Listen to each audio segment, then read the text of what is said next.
বার্সার জার্সিতে দুর্দান্ত এক সময় পার করছেন মার্কাস রাশফোর্ড। চলতি মৌসুমে ৩৪ ম্যাচ থেকে করেছেন ১০ গোল ও ১০ অ্যাসিস্ট। ফর্মের তুঙ্গে থাকার পরও ইংলিশ এই ফরোয়ার্ডের ভবিষ্যৎ এখন অনিশ্চিত। সামার ট্রান্সফার উইন্ডো ঘিরে জেঁকে বসেছে নতুন জল্পনা। ক্লাব কি তাকে দলে রাখবে নাকি আর্থিক লাভের আশায় ছেড়ে দিবে?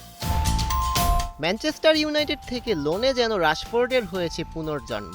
ধারাবাহিক গোল আর পারফরম্যান্সে সমালোচকদের দিয়েছেন কড়া জবাব, কিন্তু আর্থিক সংকট বার্সেলোনাকে কৌশলী ট্রান্সফার পরিকল্পনায় বাধ্য করেছে।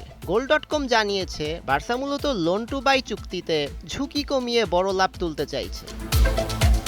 সেই প্রসেসে ৩০ মিলিয়ন ইউরোতে রাশফোর্ডকে স্থায়ীভাবে দলে ফেরানোর সুযোগ আছে। তবে স্প্যানিশ গণমাধ্যমগুলো বলছে কাতালানরা চাইলে তার মার্কেট ভ্যালুকে কাজে লাগিয়ে প্রিমিয়ার লিগে আবারও বিক্রি করে লাভ তুলতে পারে। ইংলিশ খেলোয়াড়দের হাই ভ্যালু বার্সার জন্য বড় সুযোগ হিসেবে দেখা হচ্ছে। স্প্যানিশ সাংবাদিক গুইলেম বালাক বলেছেন স্পোর্টিং ডিরেক্টর ডেকো নাকি অ্যাস্টন ভিলার সঙ্গে এরই মধ্যে যোগাযোগ করেছেন।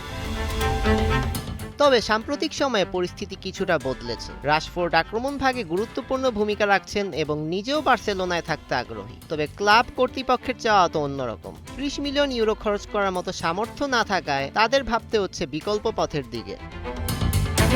বার্সার জার্সিতে রাশফোর্ডের ভবিষ্যৎ ঝুলে আছে এক জটিল পরিস্থিতিতে। একদিকে ইউনাইটেডের অনড় অবস্থান, অন্যদিকে বার্সার ব্যয় সংকোচনের নীতি। সব মিলিয়ে রাশফোর্ডের ভবিষ্যৎ এখন এক অনিশ্চিত সুতোয় ঝুলছে। সৈয়দ রেজওয়ান রহমান, ৭১।